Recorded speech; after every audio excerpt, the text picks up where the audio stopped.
కర్నూలులో ఇవాళ ఒక అన్ఫార్చునేట్ ఇన్సిడెంట్ జరిగిందండి. ఒక ward revenue secretary Gandhinagar corporation అతను సూసైడ్ చేసుకోవడం జరిగింది. దీంట్లో మెయిన్గా ఏంటంటే కొంత ఇన్ఫర్మేషన్ అన్అఫీషియల్గా మనకు వచ్చింది ఏంటంటే, ఇంకా ఎంక్వైరీ జరగాల్సి ఉంది. అసలు ఫస్ట్ ఆఫ్ ఆల్ ఆ సూసైడ్ లెటర్ అది ఎవరు రాశారు ఒకటి. రెండోది ఏంటంటే మెయిన్గా ఈ ఫ్యామిలీ ఇష్యూస్ ఒకటి, ఆయనకి కొంచెం స్పైనల్ ఇష్యూ, హెల్త్ ఇష్యూ బాగా ఉంది. ఆల్రెడీ ఆపరేషన్ కూడా అయిందని చెప్తున్నారు. దానివల్ల చాలా పెయిన్ ఉండేదంటండి ఆయనకి. మరి అదేమన్నా బాగా పెయిన్ ఉండడం వల్ల ఏమైనా అయ్యిందా ఏంటనేది ఒకసారి ఎంక్వైరీలో ఒకసారి తెలియాల్సి ఉంది. కాకపోతే ఆ ఫ్యామిలీకి మాత్రం మెయిన్గా మనం ఏదైతే ఇవ్వాలి కాంపెన్సేషన్ దీంట్లో జాబ్ ఒకటి, అలాగే హౌస్ సైట్ ఒకటి, అలాగే హౌస్ ఒకటి, ఈ తర్వాత ఇప్పుడు బరియల్కి ఒక 50,000 ఆల్రెడీ ఇచ్చాము. ఈ మిగతా ఇవి కూడా తొందరగా చేసి వాళ్ళకి ఏవేవైతే రావాల్సి ఉన్నాయో అవన్నీ కూడా ఇస్తాము. మేడం, ఆ విధుల నుంచి మమ్మల్ని తీసుకోవద్దు, నాకు ఇట్లా హెల్త్ ఇష్యూస్ ఉన్నాయని చెప్పి ముందే చెప్పారంట మేడం. దానిపైన తీసుకోకపోవడంతోనే జరిగింది.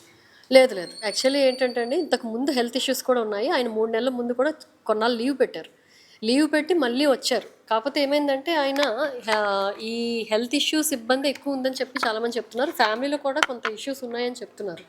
కాకపోతే ఎలక్షన్ డ్యూటీకి ఏం చెప్పారంటే, మనకి అంటే మిగతా తహసీల్దార్ వరకు కానీ, లేకపోతే ఆర్డీఓ వరకు కానీ ఎవరి వరకు ఆయన వచ్చి మాకు ఇలా ఇబ్బంది ఉంది అని చెప్పలేదండి.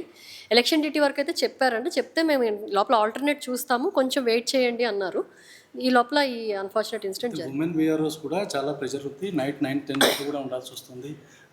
పని భారం, ఒకరు చేసే పని 10 మంది భారం వస్తుంది ఒకరి. అంటే ఇప్పుడు మీకు ఒక విషయం క్లారిటీగా చెప్తానండి. ఇప్పుడు మీరు అడిగారు కాబట్టి మెయిన్గా ఏంటంటే, ఎలక్షన్కి సంబంధించి వర్క్ ఏదైతే ఉందో బిఎల్ఓస్ చేయాల్సిన వర్క్ ఇప్పటికే మనకి జిల్లాలో ఒక 3 నెలల ముందే మనం ఒక 77% వరకు మనం చేయగలిగాం. So we could achieve first position in the state. కాకపోతే ఏంటంటే ఆ తర్వాత ఈ 3 నెలల్లో మేము ఎప్పుడు కూడా ఎలక్షన్ గురించి అసలు రివ్యూ చేయడం కానీ, టీసీలు పెట్టడం కానీ చేయలేదు. కాకపోతే మున్సిపల్ కమిషనర్ గారు ఇక్కడ కార్పొరేషన్లో మాకు తక్కువ ఉంది అని చెప్పడంతో ఆయన కొంత నోటీసులు ఇవ్వడం అయితే చేశారంట. అంతే తప్ప ఏదో టీసీ పెట్టేసి హెరాస్ చేసి చేస్తారా లేదా అది ఎవరు కూడా రివ్యూ అయితే ఎక్కడ జరగలేదండి. Thank you.